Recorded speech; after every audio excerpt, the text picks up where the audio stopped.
Welcome back to my YouTube channel, Mindset and Money. Today we have a very special guest, Dr. Jamie Wilkey, and today she'll share her special journey from actually current as a pharmacist in the retail setting, going over to a very interesting pharmacogenomics sector, I would say. So with that, I'll let her introduce herself. Thanks, Anne. I'm happy to be here.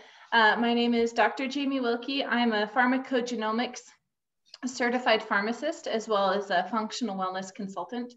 And so I am a precision medicine pharmacist. I like to find people the right medication at the right dose for their own genetic profile.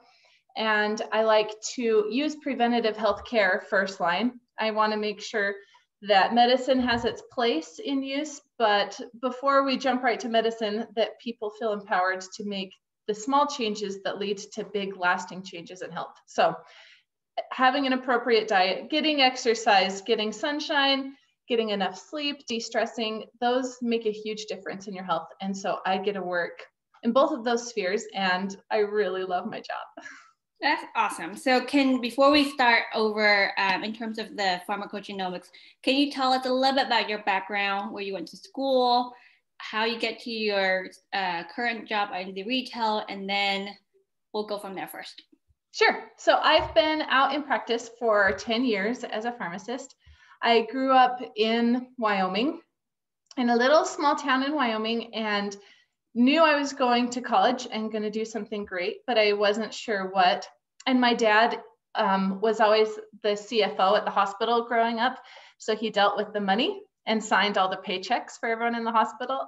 And when I was about halfway through high school, he said, "You know, Jamie, I sign the pharmacist paycheck every month. I think you should be a pharmacist." And I said, "Okay, I'll do it. Sign me up." I loved that I could get into health, get a doctorate degree, and serve patients in a way that I was interested in. I didn't want a lot of hands-on experience with patients, but I wanted to be able to be accessible and share my knowledge and talk with them. So I regret nothing in my profession. I think, especially for females, pharmacy is an amazing career, and that's proved to be the case very much so for me. So I graduated in high school, went to the University of Wyoming, which has an amazing pharmacy program. Oh, I loved the University of Wyoming. I had a great experience there. And I chose that school because I was from Wyoming, and so the tuition was absolutely unbeatable. And I was able to finish school in 6 years. So from the time I started to the time I graduated, just the week I turned 24, I got my doctorate degree and was off to the races. And so I was married at the time when we graduated, still am, and my husband had to finish his master's degree. So we graduated at the same time. I got my doctorate degree. He got his bachelor's degree. So we moved to Utah, where he could get his master's in accounting degree, and I could start working. And at the time, there was so much demand for pharmacists that I didn't even have to apply for a job. I just went through a health fair or a job fair and wrote my name on a Walgreens "I'm interested" form. And the next day, the market scheduler called me and said, "If you'll come to Utah, I can give you a job in any city you want. Please come." And so I said, "Okay." Wow. Because we didn't know yet where he was going to go to school. So he ended up going to BYU, Brigham Young University. So we moved to Utah County, and I worked in a small little rural pharmacy up in Heber for Walgreens, up where world-class skiing is. So it was fun to be in a little store with in the beautiful mountains. So I worked there for 2 years and really enjoyed working full-time there. But then I started having kids, so I went down to part-time, and all these years have just been working 2 days a week as a pharmacist, which has been a really awesome job. I haven't felt the burnout like a lot of my peers, and had an amazing part-time job that paid better than most full-time jobs. So I have since had 4 boys. Wow. This year they're ages 2, 4, 6, and 8. So keep your hands full. So it's never a dull moment in my life, and I'm sure you'll hear them in a second. But I've been really satisfied with my career working part-time and raising kids. And setting us up financially for the future. But recently, in the past year, I felt the pull to do something different. And even though I was only working part-time, felt tired of the retail setting and the limits on my patient interaction, and knew I was destined for so much more. So I got on LinkedIn. I never had a LinkedIn account until the past year. And it was like walking out of a dark cave into the sunshine, because I truly didn't think pharmacists could do all that they can do. I thought working in retail, there was only retail or hospital unless you go back and get a residency. And I looked into doing a residency and felt like, that's just not going to happen.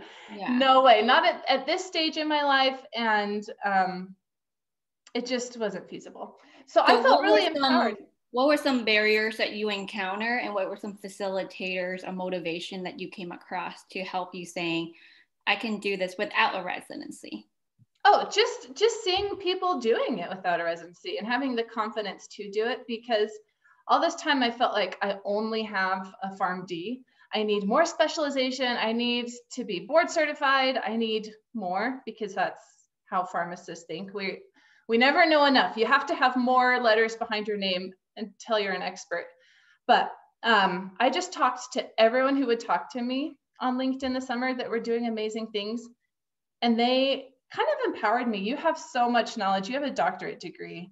You can do it. You can do almost anything that you want to do. I went and got certification in pharmacogenomics this summer, because you need more education to specialize, but nearly every time you can get it without an official program and without so much invested time. So that's been really exciting for me to know that I have enough education and I can do it without having the crutch of feeling like, well, I want to do something more, but I'm right. not. And you're taking action. So how did you decide pharmacogenomics? I mean, there's so many opportunities. So I guess, first of all, if for those who are listening may not know what pharmacogenomics, what that entails. So can you do like a 2-minute summary of what that looks like in terms of pharmacogenomics and how pharmacists are involved, and how did you decide to get into this realm?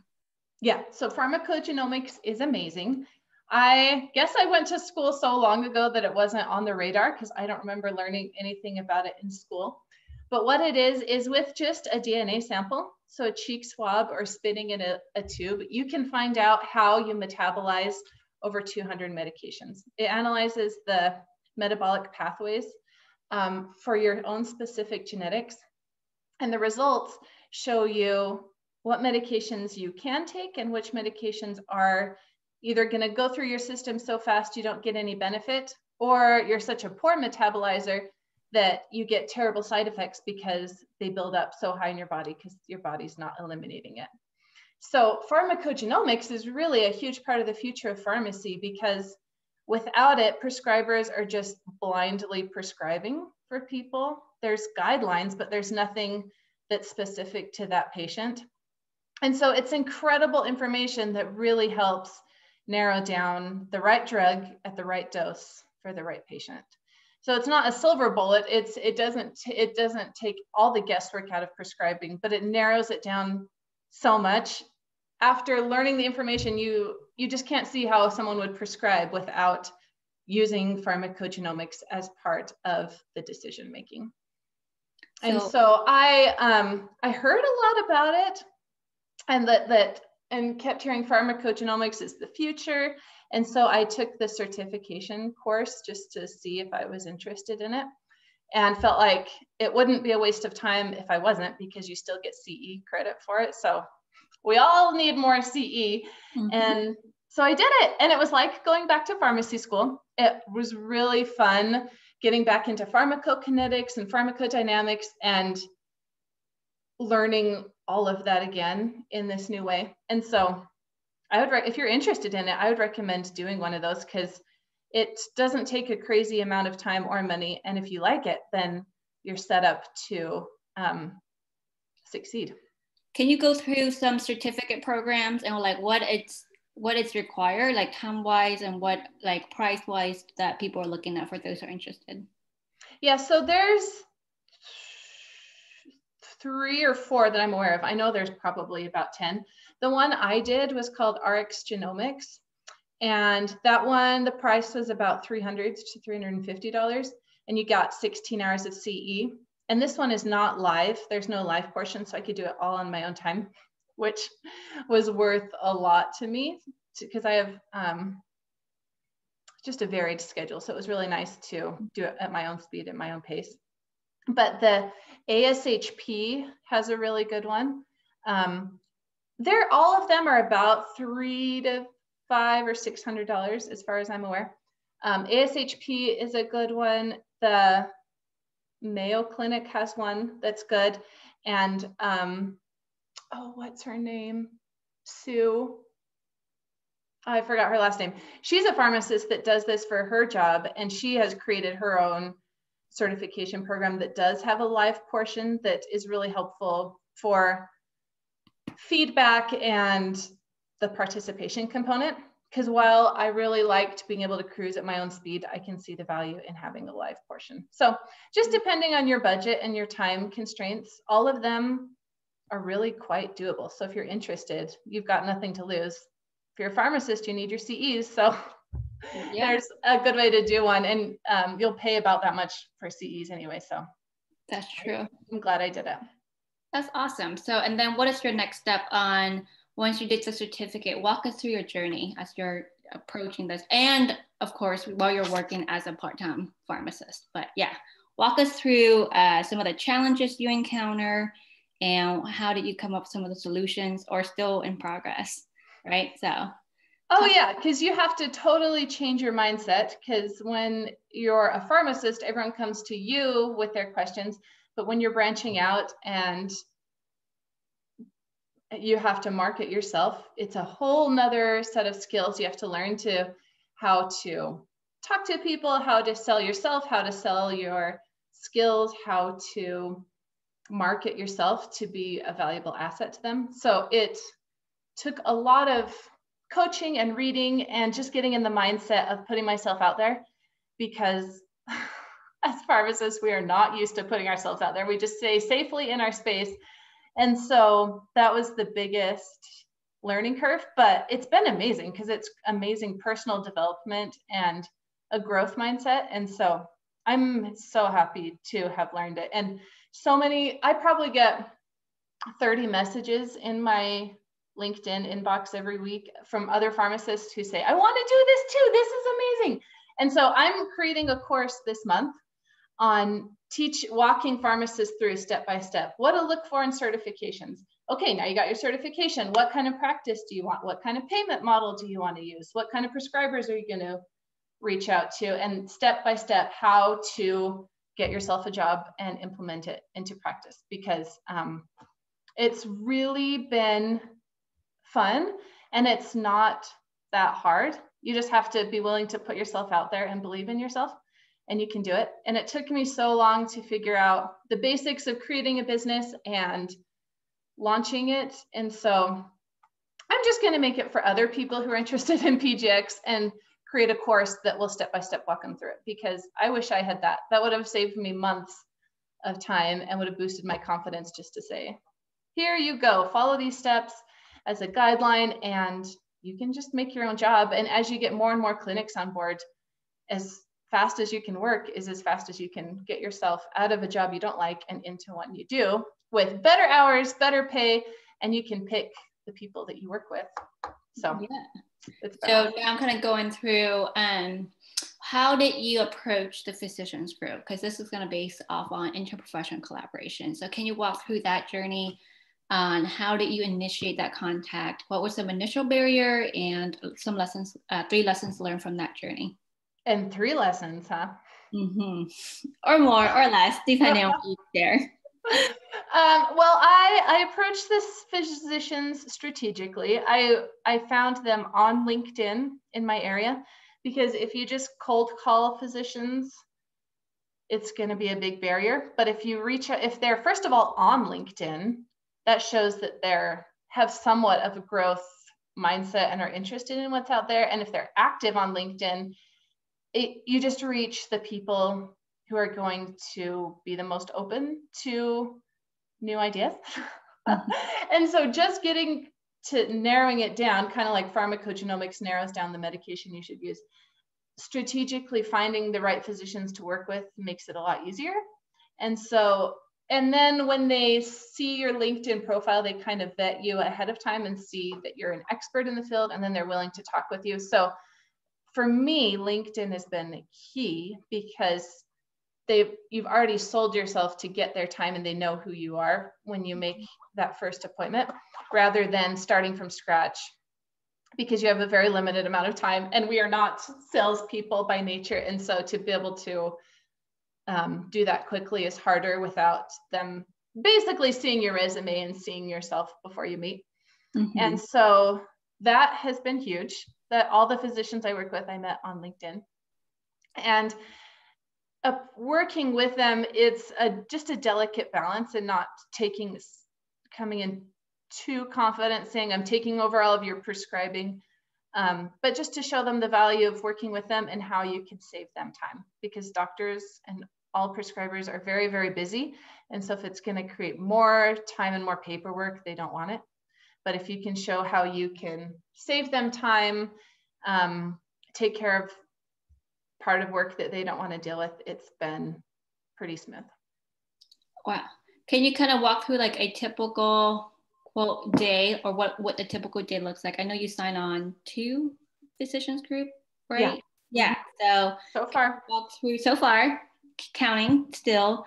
Can you walk through what that looks like in terms of if someone, again, be in your shoes and see what, if this is something they're interested in, and what that looks like? Yeah. Well, it's really nice because you have your own schedule. So I set certain days I'm at the office. And so they pick, as they're meeting with patients, or they give me their charts, we see who are the polypharmacy patients who could really benefit from this. And then we just stack all of their appointments the days I'm there. I can do it remotely with COVID. Everyone has to be able to work from home as patients prefer, but it's nice to be in the office, to be with the practice, so that it's a lot easier to work with them and kind of feel the continuity of care. Mm-hmm. And so the patient already has swabbed and has the results sent out. And so I get all of the results and can review them before I sit down with the patient. So it's really nice because you have your time to look through everything, feel confident in your recommendations, rather than when you work in retail and people just walk up to you and ask you any question and you're not prepared for it and you have to like scramble and look stuff up. Here, you already have it all in front of you. You've had your time to look through their profile, make your recommendations, and write it all out. And so it's just fun. You just get to sit down usually it's about an hour per patient. I sit down and walk them through all of it. And since you can't use pharmacogenomics just out here by itself, it turns more into a medication therapy management on steroids, where you're reviewing all of their medication, all of their over-the-counter, what side effects they have, what problems, and just review it all and bring in pharmacogenomics to see how that can help. So it's really satisfying, and patients love the chance to have a full hour with a pharmacist to ask all their questions and to hash it out. Because usually at a pharmacy, the pharmacist has about 1 minute that they can spare. And when they're with their doctor, they have about 5 minutes, they get a talk. And so it's just really nice to get everything on one page and answer all of their questions. So yeah. And then after you finish talking with them, like what's the next step? So then before I've talked with them, I've sent my recommendations to the prescriber, because in Utah, we have a really great collaborative practice. And so if the prescriber likes what I do, and they get familiar with my changes, then I can just send off the changed prescriptions, and they don't even need to involve the prescriber anymore, which saves more time. So until that happens, you review the changes, see what the doctor's comfortable with, and then talk with the patient about what the changes are, and then get it in their electronic health record so that future prescribing is guided by that as well. And then every year, the patient needs a follow-up once a year with a good MTM review to make sure that the changes have stuck. Because if you only line everything up once and then future prescribing isn't effective, then you're vastly underutilizing the potential of pharmacogenomics. I see. Wow, very interesting. So what are some business plan that you have going forward in terms of expansion? And then also, I heard you talking about training academy that you're planning or course that you're planning to build out. What's in the work right now for you as you're helping other pharmacists to do or interested in pharmacogenomics? Yeah, so first of all is the course to walk people step by step through how to do it and how to be confident, because it's really not that hard. We just didn't learn how to be an entrepreneur in pharmacy school and how to put ourselves out there. So that will be help to a lot of people who are interested to learn more. And then also, I'm getting more and more clinics on board, so I'm going to have to hire more pharmacists to actually do all of this pharmacogenomic consulting with me, because I'm only one person and I can only do so much work. And so I'm not going to be limited by the hours in day I have. I'm going to hire more pharmacists, give them a better job, better paying job, better hours to do something they love that uses their clinical skills and just provides that care that we think we were going to give patients when we were in pharmacy school. Yeah, seriously. And I think it's just having that clinical services that we provide to patients, but also to our providers, and in the end, the patients, right? Like better outcome for our patients. Yes, absolutely. Because medications, there's so many drug interactions and side effects. And I think medication-related deaths was the 4th or 5th highest cause of death in the United States last year, which is wild. It's so wild. So we have so much room to help because patients are over-medicated and medications are not doctor specialty. That's our specialty. So it's our time to really integrate into practice and help using our knowledge. Absolutely. And I think one of the barriers you mentioned is, as pharmacists, we're not taught in pharmacy school to do business overall. So for those that are interested, besides, as you're getting prep for your course, how would someone, or when you start out, what are some resources that you go to, books, podcasts, whatever it is that you use to kind of help you alleviate some of your concerns / anxiety, to help you kind of having that right mindset? Oh man, it's a good time to be alive because there's so many books. I'm always reading because there's so many books that really help, because it's all about your mindset and what you think of your future. And so if you're really scared and feel like, oh, if this doctor doesn't agree, then that was a waste of time. I just can't do it. I can't be a salesperson. I can't sell myself.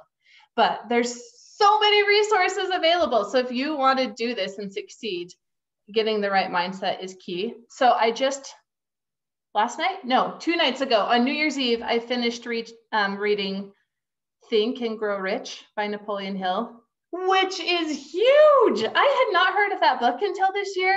Just that book alone is amazing because it just gets you in the mindset that you can do what you want in this life and you can make so much money at it. And you just have to believe in yourself and work smarter, not harder. And the fortune and the happiness will come. So Think and Grow Rich is a good one. Right now I'm reading Thinking Big. No, the Power of Big Thinking. What's it called? Yeah, I think I know. The Magic of Thinking Big. That's it. Yeah. Anyway, that's another good one. Anything Jen Sincero writes, I really love. Oh yeah. And Rachel Hollis.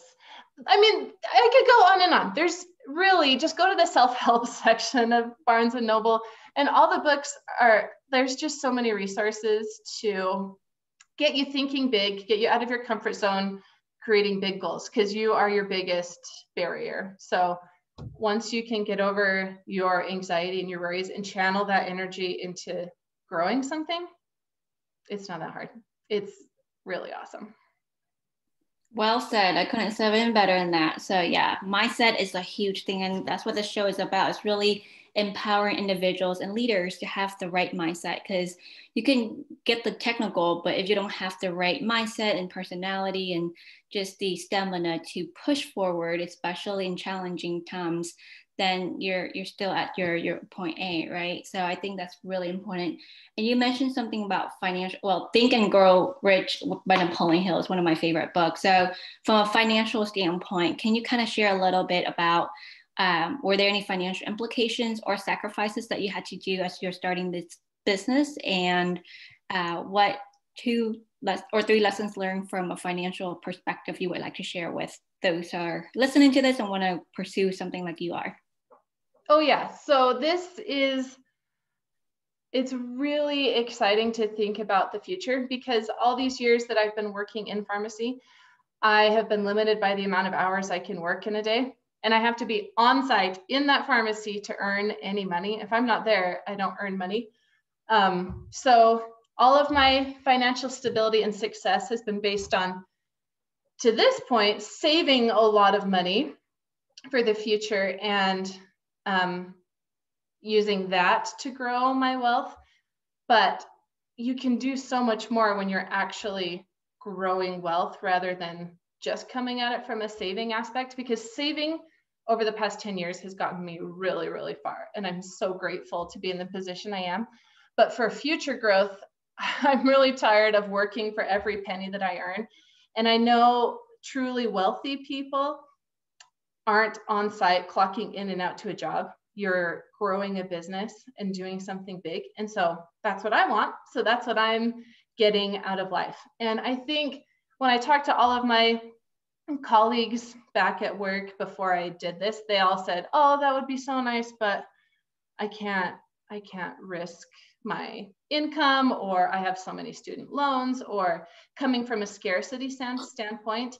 And while it's true that as you're starting a business, you're probably going to make less than you made at your secure job, ultimately you're going to make so much more and have a better schedule and a better life. But you have to be willing to take the risk and take the jump initially. And I think 90+% of pharmacists are too scared, and they have the golden handcuffs, and they say, "Nope, I can't even miss one paycheck, let alone several months or years of earning less than my salary right now." And so when you're thinking of it from a scarcity standpoint, and by all of the reasons you can't, then you won't, and you'll always not have enough money and be stuck, rather than willing to take a chance and believe in yourself and believe that the money will be there, then it absolutely will. So again, it's a mindset thing. Growing up, my dad read Rich Dad, Poor Dad, and it was one of his favorite books. And he instilled that into us. So as we were working in high school, we didn't keep our money in high school. We put it in a Roth IRA.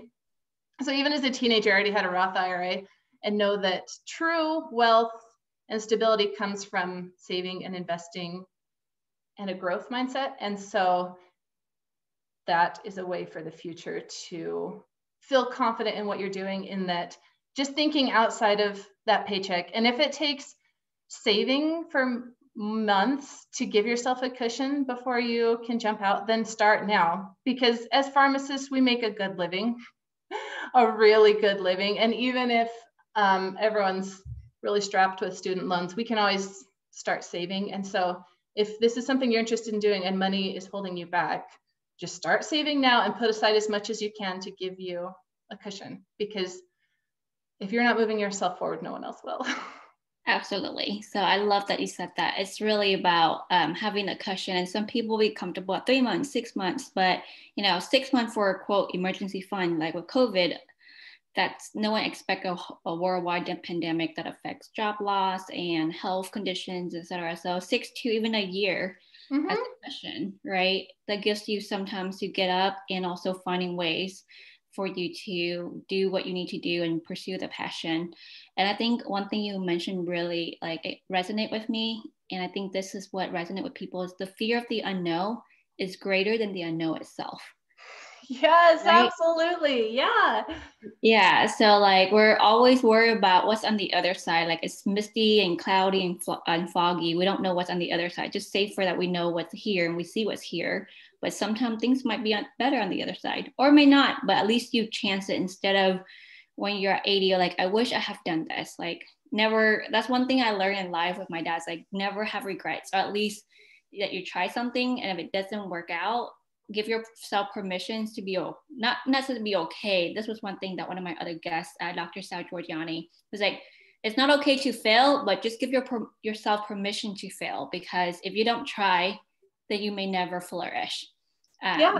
Right. So I think it's a really important. Same with like Mark Cuban.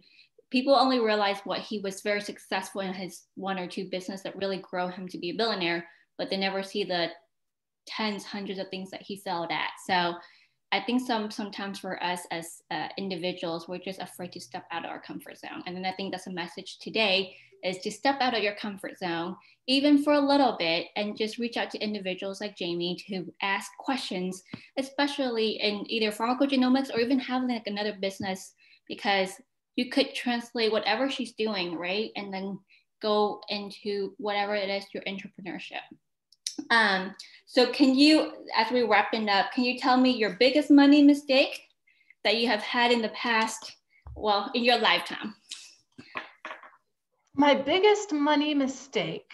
I feel like I've been really blessed in that I grew up with my parents teaching me the value of money and the value of investing and just how compound interest can work in your favor to just grow and grow and grow and grow without you having to do anything. And so I guess my biggest money mistake was I learned about that I didn't know was a mistake until I read Think and Grow Rich by Napoleon Hill, was thinking too small about money and thinking that it's hard to earn money and thinking that I cannot truly have the wealth that I dreamed of having. I just thought too small. And so now that I know it's unlimited the amount of money I can earn, and that makes me a lot happier. It makes me work a lot harder and love what I do. That's awesome. So kind of flip that around. So let's say if you win your lottery tickets today, what would be top two things you splurge on? First, I would pay off my house. I'm really close to paying off it early because I want to be completely debt-free. So I would knock my last debt out of the park, and then I would go on an international trip with my family because my husband and I travel internationally every year, except last year. But I would take my kids and my parents, and we'd go on an amazing trip because I love to see the world. And if I had a big enough lottery winning, I would retire and spend the rest of my life traveling to every country in the world. What's your top three countries that you really like? That I would want to go to or that I've enjoyed going to? Either. So maybe on your bucket list. How about that? The one you would want to go to. Oh, so on my bucket list, Thailand, number one. Back to England again. We were supposed to do that last year to go back for longer, but it got canceled. And India. So all kind of a little bit spread out. That's awesome. Yeah, I've India and Thailand are on my bucket list. England, I really enjoy it. I love it. Yeah. One of my goals is to hit 50 countries by age 50. So I'm almost halfway. 50 countries and 50 national parks. Yes, by age awesome. 50. Very ambitious, I know. I love it. You'll do it. Thanks. So last question before we close out. So what is the best leadership advice that money cannot buy? And I think you've mentioned some of it, but I want to wrap it up with that. The best leadership advice that money can't buy is, I think, as a leader, to cultivate and empower those who work with you is to realize it's not the amount of brain power or intelligence that someone has, but their personality and their drive to succeed that's more valuable. So it's easy to feel like you have a crutch if you don't have, your knowledge isn't up to where you want it, but you can always look up what you need to know, but the drive and the power, the drive to succeed and the personality to attract the right people in your life is so much more important. Well said. So for those that want to connect with you, how would they reach out to you? Oh, please do. I love talking to people. I love it so much. And if you're feeling miserable and like you don't like your job and you have a dreary outlook for your future, talk to me. I'm on LinkedIn, Jamie Wilkey on LinkedIn. I have a website. It's pretty basic at this point, but you can check it out, www.archeshealthgroup.com, or email me directly, jamie@archeshealthgroup.com. Awesome. Well, thank you so much, Jamie, for being on the show today. And guys, I hope you have learned a lot today. My promise to you for this show is bringing on interesting entrepreneur, pharmacy leader, healthcare leader to help empower you to succeed in your health as well as your career in finance. And I think she's done all of the above. So with that, we would love to see your comments of anything you want to see in the future and guests you want to bring in. I would love to reach out to those individuals and share with you. With that, be what you are and do what you're best at, being a warrior. Until next time, bye. Thanks, see you, bye.